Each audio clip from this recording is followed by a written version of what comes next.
The conditions applied are CATP. Clever aristocrats T पिएंगे.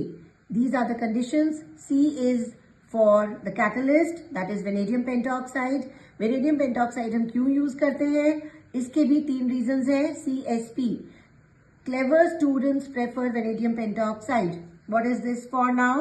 Clever students prefer vanadium pentoxide, यानी cheap, stable and it is not easily poisoned. इसीलिए हम vanadium pentoxide V2O5 को prefer करते हैं इस reaction में. Then A is for excess of air, which is a requirement for this reaction. T is for temperature. Temperature हम कितना लेते हैं? 450 degree Celsius. That is the optimum temperature. ना बहुत ज्यादा high, ना बहुत ज्यादा low. Then pressure 1 to 2 atmospheres pressure is taken for this reaction, required for this reaction. ठीक है. Next आते हैं next step पे, that is absorption. Absorption of SO3, sorry, right? So this is oleum formation.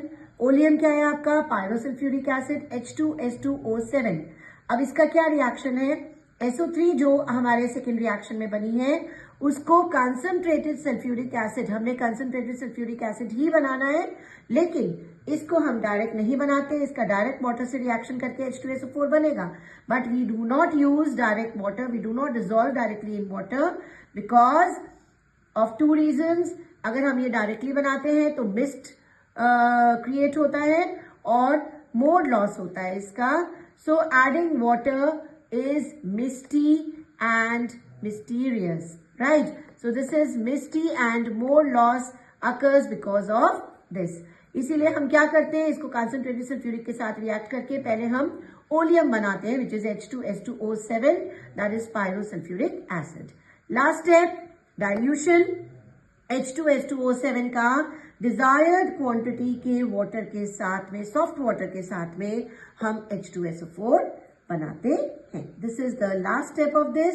अब इसका जो अगर हम वन लुक डायग्राम देखें, फास्ट एकदम डायग्राम देखते हैं, जो वन लुक डायग्राम है इसका वो क्या है?